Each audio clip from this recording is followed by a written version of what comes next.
Good morning everybody, and welcome back to another episode of my Grand Exchange only series. On this account, I'm trying to get the highest total level possible without leaving this little area right here. Okay, well actually we have expanded it a bit. After reaching 1,000 total, which was my original goal, we expanded our area to the Varrock Palace and my POH. The final goal is 1,500, and let's see if we can hit it without ever leaving this absolutely tiny area. Thanks for watching, guys. As always, if you do enjoy this series, always appreciate a like in the video. Helps out a ton. Anyway, let's get started.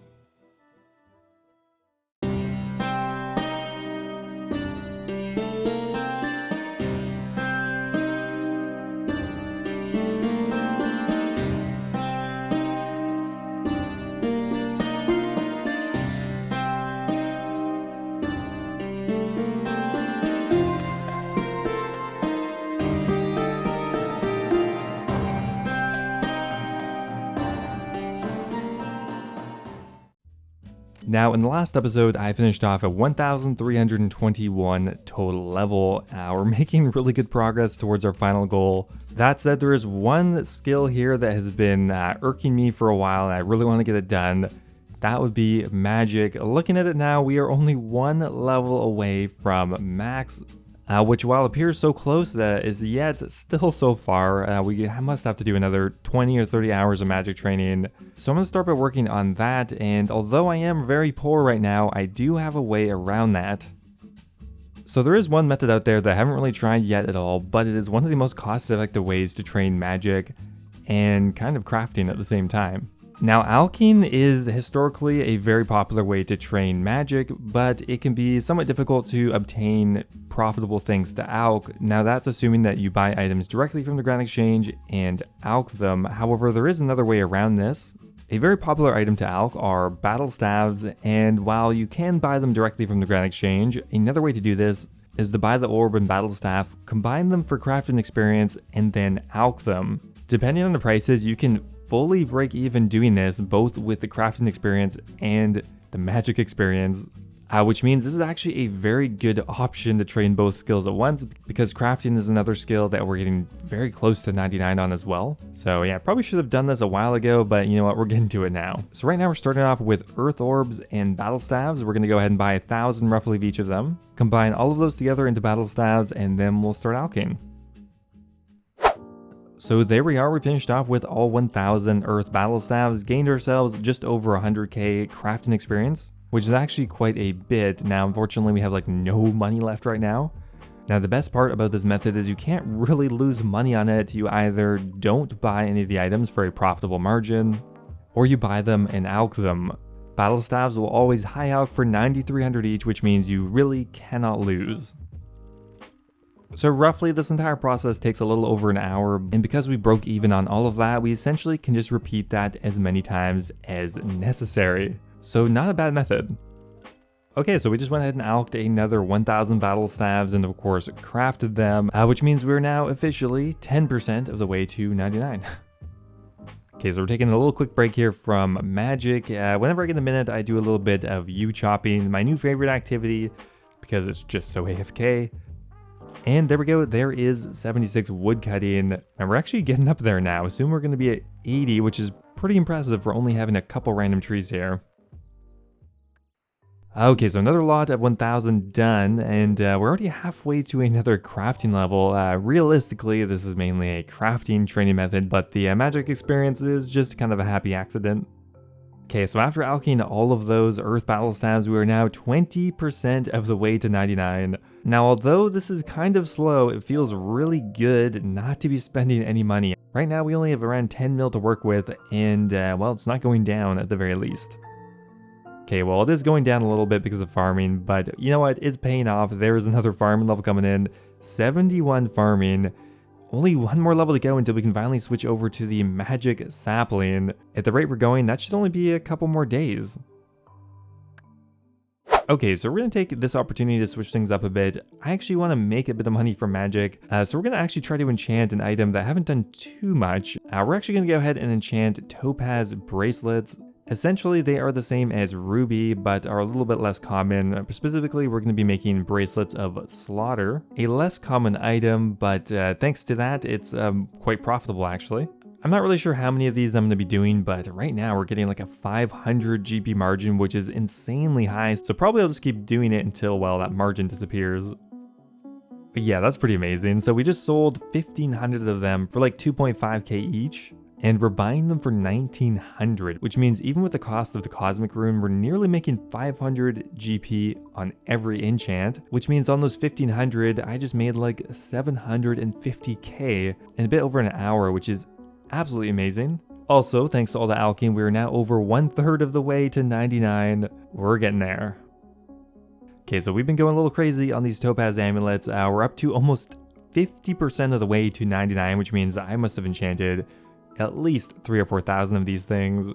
Okay, so I think we're done with the bracelets for now. We had a pretty good time with them, but I think the margin is now low enough that I'm not really sure if it's worth continuing. But overall, I think we earned almost 2 million profit and a ton of magic experience. Currently, we're over the halfway mark, so I just have to go ahead and repeat all of that one more time.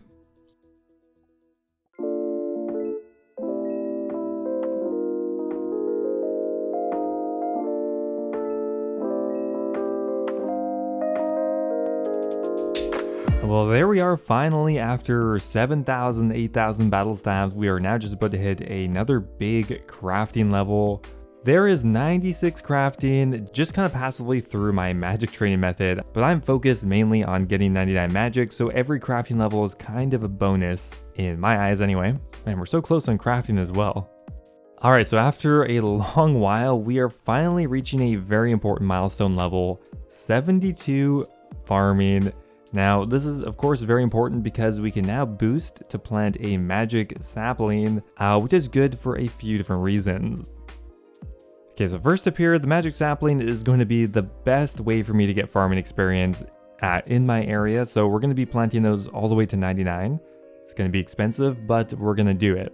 Now, a second benefit of it is I will now have access to a magic tree, and I'm no idea if that's going to be worth chopping or not. I think in general, magic trees would be better than used at a certain point, but the problem is there's only one magic tree, and if it cuts down, I just have to kind of wait there awkwardly for it to respawn. One thing I want to try is whether you can world hop to get it to respawn. I'm not sure if that's going to work. I don't have very high expectations from it, but I mean, you gotta try. I grew my own magic tree in my Grand Exchange Lock area. I gotta at least test it out as a training method. There we are, our very first magic tree has been planted. Okay, so it's the following day and we are checking in on our magic tree. The first one didn't die, that's happy about that one. So instead of getting 7,000 something experience, we're now getting pretty much double that. The last level took me nearly a week. But going forward, that should speed things up, well, pretty much double.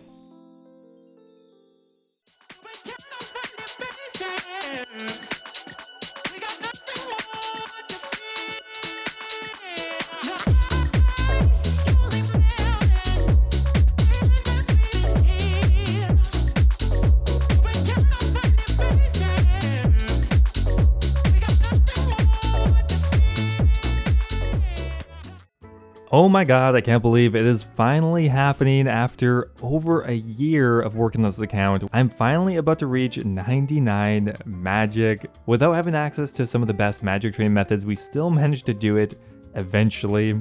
A huge shout out to everyone who came to support the final level here. Magic was actually such a fun journey. It was such an integral part of so many different skills, and we must have used a dozen different training methods to finally hit 99, but we eventually did it. So that means we can finally cross off another giant goal off the list. 99 magic is done with. Now, does that mean I'm done training magic? Probably not. There are so many other skills that benefit from it, but I'm just really stoked that we finally hit the max level. Well, I've been chopping away here for a while, and we have another level coming in for woodcutting. There is 77 woodcutting. Now, I think I forgot to show it, but yeah, chopping magic trees didn't really work out.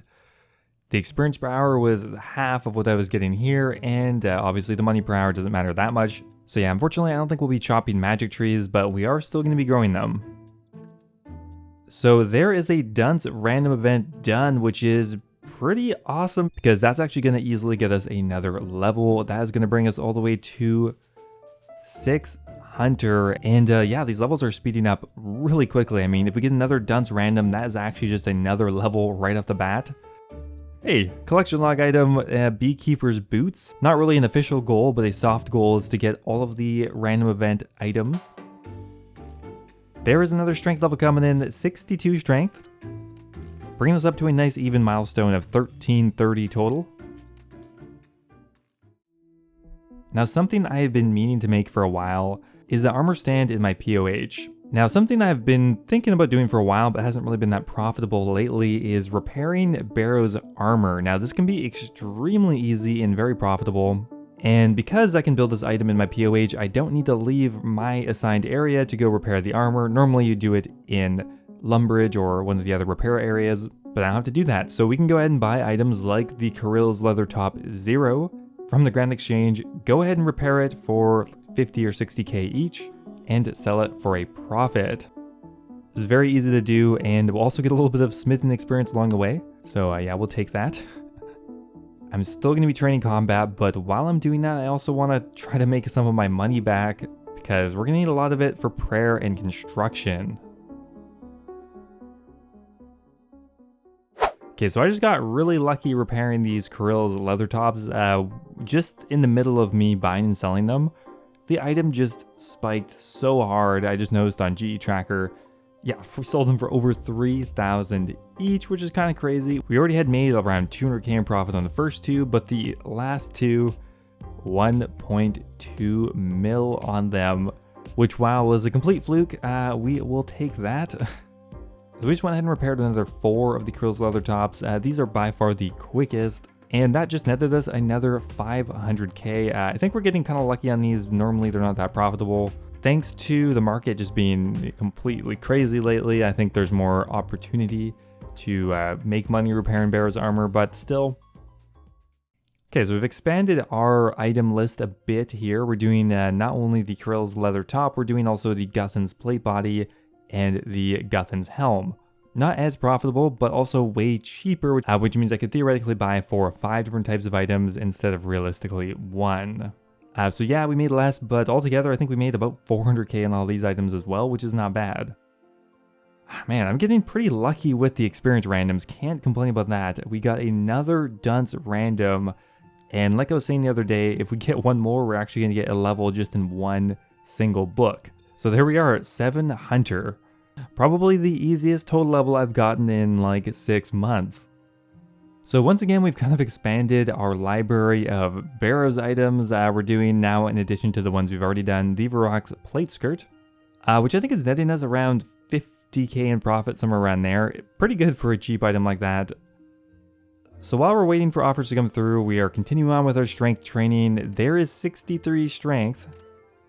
And another big milestone that I just noticed, we've passed 10,000 guard kills. I guess the next milestone is 100,000. We'll probably have to get at least that many.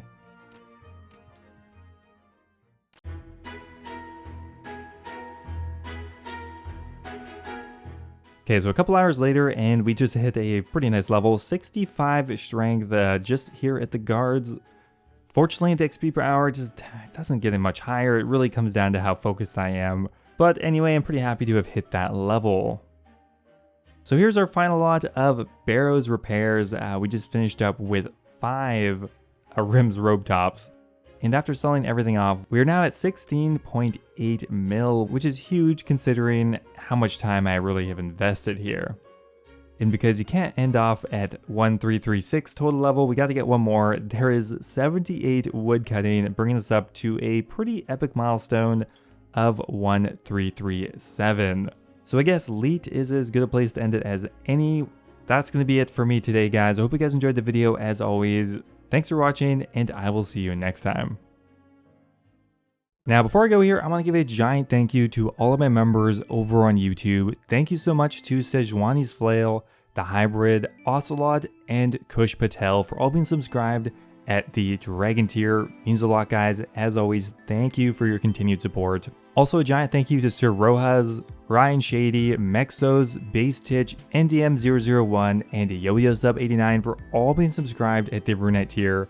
Thank you so much, guys. Appreciate it as always. If you guys are looking for another way to support me directly, becoming a YouTube member is the best way to do so. You can become immortalized in all of my future videos, get access to a custom role in my Discord server, and get access to my video release schedule.